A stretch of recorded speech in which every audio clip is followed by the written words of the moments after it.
Hello, ഞാൻ P C Sasikumar. എല്ലാവർക്കും എൻ്റെ സിനിമാ കമ്പം ചാനലിലേക്ക് സ്വാഗതം.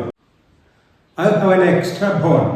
ഇത് മമ്മൂട്ടിയുടെ കലക്ടർ കഥാപാത്രം ദ കിങ് എന്ന സിനിമയിൽ പറഞ്ഞതാണ്. എനിക്കൊരു എല്ല് കൂടുതലുണ്ടെന്ന്.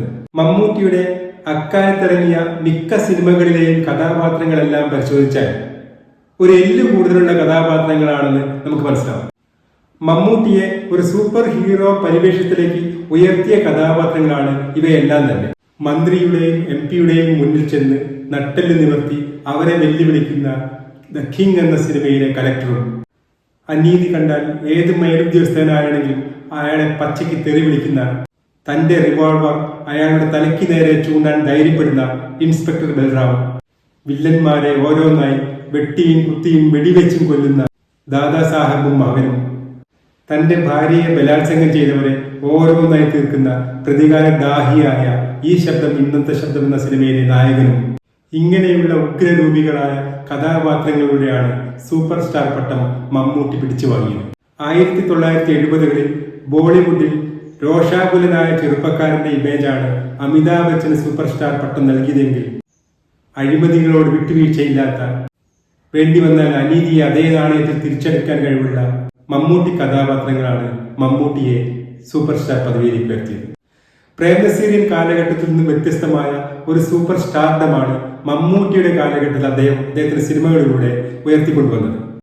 ഒരു നായകന്റെ ശക്തി എന്ന് പറഞ്ഞാൽ അയാൾ അഭിമുഖീകരിക്കുന്ന വില്ലനുമായി ബന്ധപ്പെട്ടു. പ്രേംനസീറിയൻ കാലഘട്ടത്തിലെ വില്ലന്മാർ പൊതുവെ അവസാന രംഗങ്ങളിൽ മാത്രം പ്രത്യക്ഷപ്പെടുന്നവരും കള്ളക്കടത്തുകാരോ അല്ലെങ്കിൽ കൊള്ളക്കാരോ ആയി പൊതുസമൂഹത്തിൽ നിന്നും മാറി നിന്ന് മറ്റൊരു ജീവിതം നയിക്കുന്നവരാണ്. പ്രേംനസീറിയൻ കഥാപാത്രങ്ങളുടെ തിന്മയ്ക്കെതിരെയുള്ള പോരാട്ടങ്ങളിൽ ഹിംസ എന്നത് വളരെ കുറച്ച് മാത്രം ഉപയോഗിക്കുന്ന ഒന്നാണ്. അവിടെ നായകൻ പലപ്പോഴും നിയമത്തിന് അനുസൃതമായി പ്രവർത്തിക്കുന്നവരും നീതിന്യായ വ്യവസ്ഥയിൽ വിശ്വാസമുള്ളവരുമാണ്. അതുകൊണ്ട് തന്നെ അക്കാലത്തെ പ്രേംനസീറിയൻ സിനിമകളെല്ലാം അവസാനിക്കുന്നത് കള്ളന്മാരെയും കൊള്ളക്കാരെയും കള്ളക്കടത്തുകാരെയും എല്ലാം രക്തം ചൊരിയാത്ത സംഘടനകളിലൂടെ തോൽപ്പിച്ച് അവരെ നിയമത്തിന്റെ മുന്നിൽ ഹാജരാക്കുന്നതിലൂടെയാണ്. എന്നാൽ അങ്ങനെ ഒരു ന്യായബോധം മമ്മൂട്ടിയുടെ ഉഗ്രരൂപികളായ നായകന്മാരിൽ നിന്നും പ്രതീക്ഷിക്കേണ്ടതില്ല. അതുപോലെ പ്രേംനസീറിയൻ കാലഘട്ടത്തിലെ വില്ലന്മാരിൽ നിന്നും വ്യത്യസ്തരായവരാണ് മമ്മൂട്ടിയുടെ കാലഘട്ടത്തിലുള്ള പുതുതലമുറ വില്ലന്മാർ. അവർ ഭരണകൂടത്തോട് ചേർന്ന് നിൽക്കുന്നവരും കൂടുതൽ ശക്തി ആർജിച്ചവരുമാണ്. സമൂഹത്തിൽ നിന്ന് മാറി നിന്ന് ഒളിജീവിതം നയിക്കുന്നവരല്ല വില്ലന്മാർ. അതിൽ അഴിമതിക്കാരായ രാഷ്ട്രീയക്കാരുണ്ട്, അധികാര ദുരുപയോഗം നടത്തുന്ന പോലീസുകാരുണ്ട്, നാട്ടിലെ പണച്ചാക്കുകളായ കോൺട്രാക്ടർമാരുണ്ട്, മദ്യരാജാക്കന്മാരും സ്വർണ്ണക്കടത്തുകാരും മയക്കുമരുന്ന് കച്ചവടക്കാരും എല്ലാം ചേർന്ന ആധുനിക സമൂഹത്തിൽ അലിഞ്ഞു ചേർന്നിരിക്കുന്ന എല്ലാ പുഴുക്കുത്തുകളുടെയും പ്രതീകങ്ങളാണ് മമ്മൂട്ടിയുടെ വില്ലന്മാർ. അവരെ നേരിടാൻ പ്രേംനസീറിനെ പോലെ സൗമ്യഭാവമുള്ള, മൃദുവായി സംസാരിക്കുന്ന സ്ത്രൈണ സൗന്ദര്യ രൂപങ്ങൾ മതിയാവില്ലായിരുന്നു. അവിടെയാണ് പേശീബലവും ചങ്കുറപ്പും വാഗ്ധോരണിയുമുള്ള മമ്മൂട്ടി എന്ന നായകൻ ജനപ്രിയമാകുന്നതും ജനങ്ങളുടെ ആരാധനാപാത്രമാകുന്നതും. കടുത്ത ഭാഷയിൽ സംസാരിക്കുന്ന, രൂക്ഷമായി പ്രതികരിക്കുന്ന, വ്യവസ്ഥാപിത മാർഗങ്ങളെ പിന്തുടരാത്ത, പല്ലിന് പകരം പല്ല് എന്ന മാർഗം സ്വീകരിക്കുന്ന നായക കഥാപാത്രങ്ങളാണ് മമ്മൂട്ടി അക്കാലത്ത് അഭിനയിച്ച് തള്ളിയത്. 80-കളിലെ സാമൂഹ്യ ജീവിതത്തിൽ വന്ന മൂല്യച്യുതിയും വ്യവസ്ഥാപിത സംഘടനകൾ അവയുടെ ലക്ഷ്യത്തിൽ നിന്ന് പിറകോട്ട് പോയതും, നാട്ടിൽ നടമാടുന്ന അഴിമതിയും സമ്പത്തും സൗകര്യങ്ങളും ഏതാനും ചിലരിലേക്ക് മാത്രം കുന്നുകൂടുന്നതും എല്ലാം തന്നെ പൊതുസമൂഹത്തിലുണ്ടാക്കിയ ഒരു അരക്ഷിതാവസ്ഥയുണ്ട്.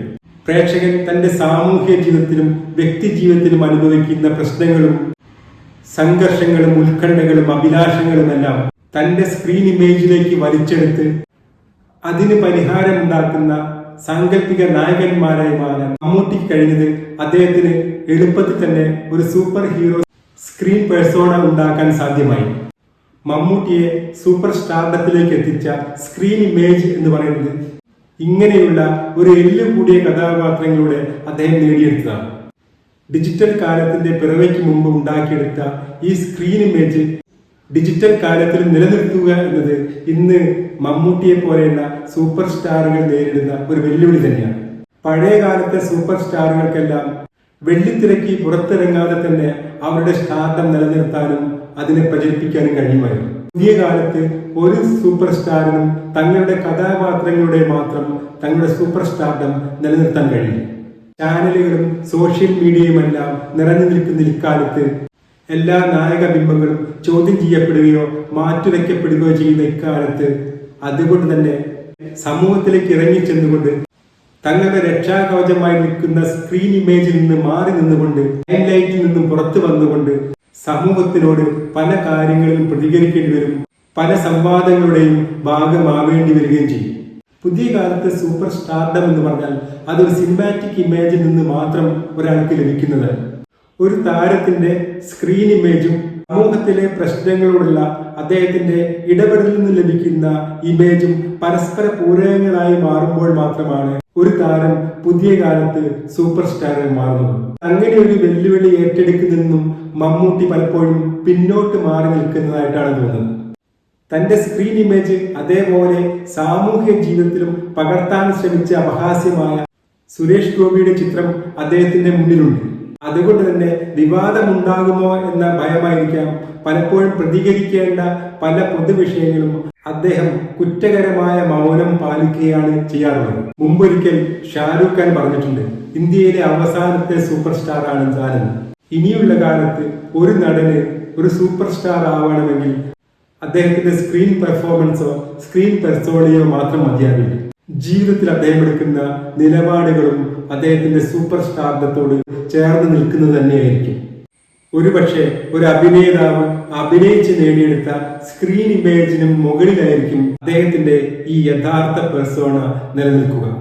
സിനിമയിൽ മാത്രമല്ല ജീവിതത്തിലും ഒരു എല്ല് കൂടുതലാണെന്ന് തെളിയിക്കുന്ന അഭിനേതാക്കൾ സൂപ്പർ സ്റ്റാറുകളാവുന്ന ആ കാലത്തിന് വേണ്ടി നമുക്ക് കാത്തിരിക്കാം. ഈ വീഡിയോ എല്ലാവർക്കും ഇഷ്ടപ്പെട്ടെന്ന് വിചാരിക്കുന്നു. ഇനിയും ഈ ചാനൽ സബ്സ്ക്രൈബ് ചെയ്യാത്തവർ സബ്സ്ക്രൈബ് ചെയ്യണമെന്ന് അഭ്യർത്ഥിക്കുന്നു. പുതിയൊരു വീഡിയോയുമായി വരുന്നവരെ എല്ലാവർക്കും സിനിമാ കമ്പത്തിന്റെ നമസ്കാരം.